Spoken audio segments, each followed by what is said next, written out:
तमिलनाडु की सियासत इस वक्त एक ऐसे मोड़ पर खड़ी है जहां हर चाल के पीछे कई नई चालें छिपी हैं और विधानसभा चुनाव से पहले ही बड़ा खेल होने की संभावना नजर आ रही है, जिसके संकेत भी मिलने लगे हैं। एक और कांग्रेस अपनी सहयोगी सत्ताधारी डीएमके पर दबाव बना रही है, पार्टी को धमका रही है, तो दूसरी ओर कांग्रेस को साउथ सुपरस्टार विजय की पार्टी टीवीके अच्छी लगने लगी है। ऊपर से एसआईआर में करीब 1 करोड़ नाम तमिलनाडु से कट गए हैं। जी हां, करीब 1 करोड़ नाम बंगाल, बिहार, गुजरात से भी ज्यादा। ऐसे में बड़ा सवाल है, तमिलनाडु कौन जीतेगा? और उससे भी अहम सवाल है कि आखिर किसका खेल किस मोड़ पर पलटेगा। क्या कांग्रेस अपनी महत्वाकांक्षा में डीएमके को असहज कर देगी और तमिलनाडु में डीएमके को वैसे ही डुबा देगी जैसे बिहार में उसने आरजेडी को डुबाया? जो काम उसने आरजेडी के साथ किया, क्या वही काम अब तमिलनाडु में कांग्रेस डीएमके के साथ करेगी, या फिर विजय की पार्टी के साथ मिलकर कोई तीसरे विकल्प के तौर पर वो अपने सपने संजो रही है? जवाब अभी पर्दे के पीछे है, लेकिन यह साफ है कि इस बार का तमिलनाडु चुनाव बेहद दिलचस्प होने वाला है, जिसका सीधा असर दिल्ली में देखने को मिलेगा। नमस्कार, टर्निंग पॉइंट में आपका स्वागत है। मैं हूं नवेंदु शेखर झा और आज के टर्निंग पॉइंट में बात करेंगे दक्षिण भारत के तमिलनाडु में चुनाव से पहले बदलते हुए सियासी समीकरणों की। साउथ इंडिया में होगा बड़ा खेला, कांग्रेस लगाएगी दोस्तों की लंका, राहुल तैयार, स्टालिन होंगे बर्बाद, तमिलनाडु में एसआईआर से मचा हड़कंप। तमिलनाडु विधानसभा चुनाव से पहले कांग्रेस ने अपने सहयोगी डीएमके को धमकाना शुरू कर दिया है और आगामी चुनाव को लेकर ज्यादा सीटें और सत्ता में ज्यादा हिस्सेदारी की डिमांड तेज कर दी है। आपको बता दें कि कांग्रेस 2021 के चुनाव में 25 सीटों पर लड़ी थी और 18 में उसे जीत मिली थी, और इस बार 234 वाली विधानसभा में पार्टी 50 से ज्यादा सीटों की डिमांड कर रही है, डीएमके पर दबाव बना रही है। कांग्रेस की यह मांग ऐसे वक्त आई है जब मशहूर फिल्म एक्टर थलापति विजय की पार्टी तमिलनाडु वेत्री कजगम यानी टीवीके ने चुनावी माहौल का तापमान बढ़ा दिया है और प्रदेश की सियासत में नया मोड़ ला दिया है। कांग्रेस अभी डीएमके के साथ है, लेकिन ज्यादा महत्वाकांक्षा के चलते उसके मन में विजय को लेकर भी ख्याली पुलाव पकने लगे हैं। दरअसल कांग्रेस के कई नेताओं को लगता है कि 2006 के चुनाव में सत्ता में हिस्सेदारी का मौका उसके हाथ से निकल गया था। उस वक्त कांग्रेस 48 सीटों पर लड़ी थी और 34 जीती थी और मजबूरी में उसे डीएमके को बाहर से समर्थन देना पड़ा था। लेकिन अब शायद राहुल गांधी के सपने बड़े होते जा रहे हैं और अब वे इस मौके को गंभीरता से तलाशना चाहते हैं, भुनाना चाहते हैं। कांग्रेस का मानना है कि तमिलनाडु की राजनीति अब अलग स्थिति में है। उन्होंने कहा कि हम पिछली बार की 25 सीटों को पैमाना नहीं बना सकते। कांग्रेस के नेता कहते हैं कि पार्टी में यह भावना भी बढ़ रही है कि प्रदेश में कांग्रेस पार्टी को मजबूत करने के लिए सत्ता में बड़ी हिस्सेदारी की जरूरत है। उन्होंने बिहार चुनाव का उदाहरण दिया और कहा कि कांग्रेस आरजेडी के बीच सीट बंटवारे की बातचीत प्रचार के शुरुआती चरण तक खिंच गया, जिसका कोई फायदा नहीं हुआ। लेकिन गौर करने वाली बात है कि बिहार आरजेडी का खेल कांग्रेस ने ही खराब किया। क्या अब वही काम कांग्रेस तमिलनाडु में करेगी? यह तो वक्त बताएगा, लेकिन कांग्रेस की धमकियों ने डीएमके को जरूर असहज कर दिया होगा। विजय की पार्टी टीवीके पर भी कांग्रेस की नजर। कांग्रेस का गठबंधन डीएमके के साथ है और रिश्ता फिलहाल स्थिर माना जा रहा है, लेकिन पार्टी के कई लोग विजय की पार्टी पर भी नजर रखे हुए हैं, जो पार्टी युवाओं के बीच लोकप्रियता हासिल कर रही है, जिसका जनाधार हर दिन बढ़ता जा रहा है, जो डीएमके सरकार की नाकामियों को भुनाने और खुद को डीएमके और एआईडीएमके के विकल्प के तौर पर पेश कर रही है। इस बात पर भी गौर किया जा रहा है कि टीवीके नेता विजय ईसाई समुदाय से आते हैं, जो प्रदेश में लगभग 7% की आबादी रखती है। उनकी पार्टी प्रदेश के लगभग 12% अल्पसंख्यक वोटरों पर डीएमके गठबंधन की पकड़ को प्रभावित करने में जुटी है। इसका भी आकलन किया जा रहा है। कांग्रेस नेताओं का कहना है कि डीएमके को जीत हासिल करने के लिए कांग्रेस का समर्थन बेहद जरूरी है। ऐसे कई इलाके हैं जहां डीएमके की पकड़ कमजोर हो रही है, लेकिन कांग्रेस के वोट वहां निर्णायक साबित होंगे। इसके बावजूद पार्टी को सरकार से बाहर रहना पड़ता है। विधानसभा चुनाव से पहले अगर कांग्रेस ज्यादा सीटें हासिल कर लेती है तो वह सत्ता में हिस्सेदारी कर सकती है। कांग्रेस ने पिछले 22 नवंबर को तमिलनाडु में गठबंधन की बातचीत के लिए 5 सदस्यों वाली कमेटी बनाई। इस कमेटी में तमिलनाडु कांग्रेस के अध्यक्ष के सेल्ला पेरुन थागई, तमिलनाडु और पुडुचेरी के पार्टी प्रभारी गिरीश चोडनकर, कांग्रेस विधायक दल के नेता एस राजेश कुमार, निवेदित अलवा और सूरज हेगड़े शामिल हैं।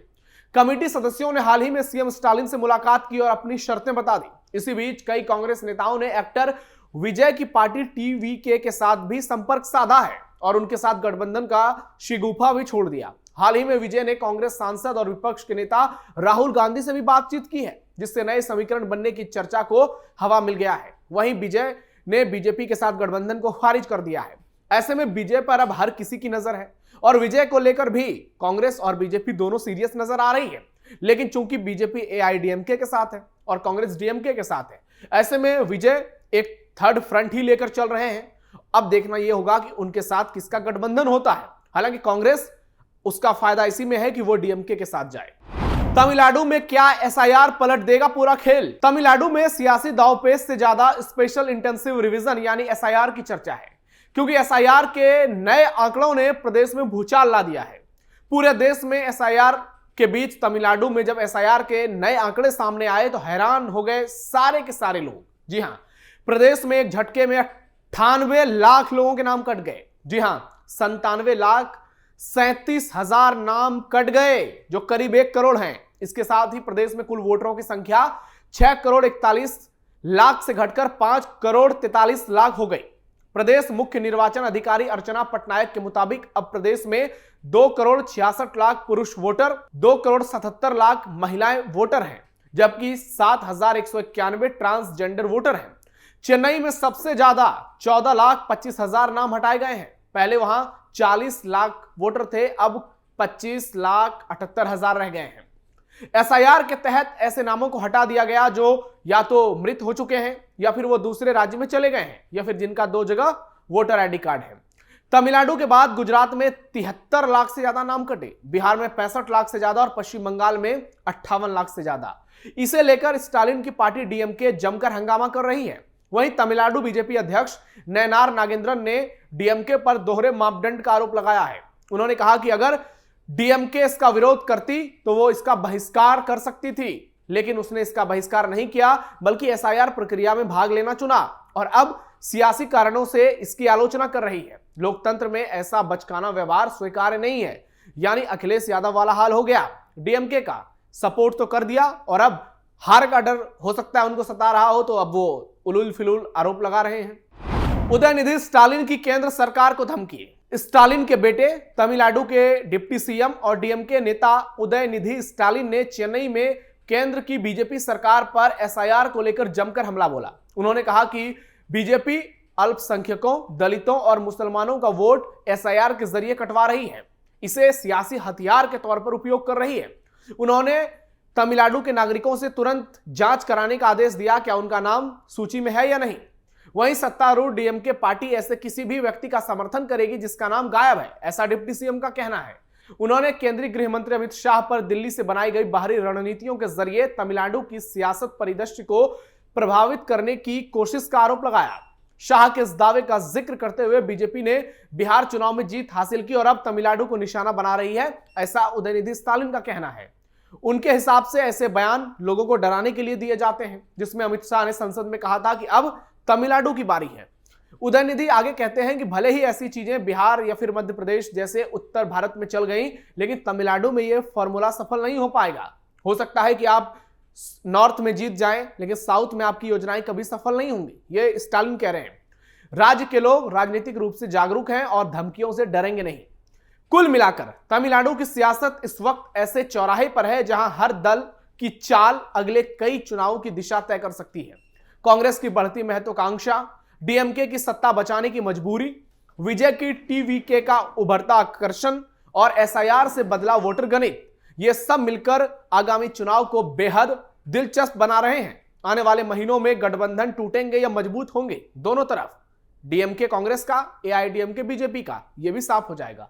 लेकिन इतना तय है कि तमिलनाडु का फैसला सिर्फ चेन्नई नहीं, दिल्ली की राजनीति को भी गहराई से प्रभावित करेगा, क्योंकि तमिलनाडु के पास 39 लोकसभा की सीटें भी हैं, जो यूपी, बंगाल और बिहार के बाद सर्वाधिक है। और 2029 के चुनाव में और उसके पहले कई राज्यसभा चुनाव में यह बड़ा फैक्टर बनेगा। साथ ही सरकार के साथ या सरकार के खिलाफ लोकसभा, राज्यसभा में भी यह अहम रोल निभाएगा। तो आपको क्या लगता है, तमिलनाडु में आपके हिसाब से क्या चल रहा है और क्या क्या संभावनाएं आपको नजर आ रही हैं? कमेंट बॉक्स में अपनी राय जरूर दीजिए। फिलहाल इस वीडियो में इतना ही। इस वीडियो को लाइक कीजिए, शेयर कीजिए और हमारे चैनल को सब्सक्राइब जरूर कीजिए। धन्यवाद।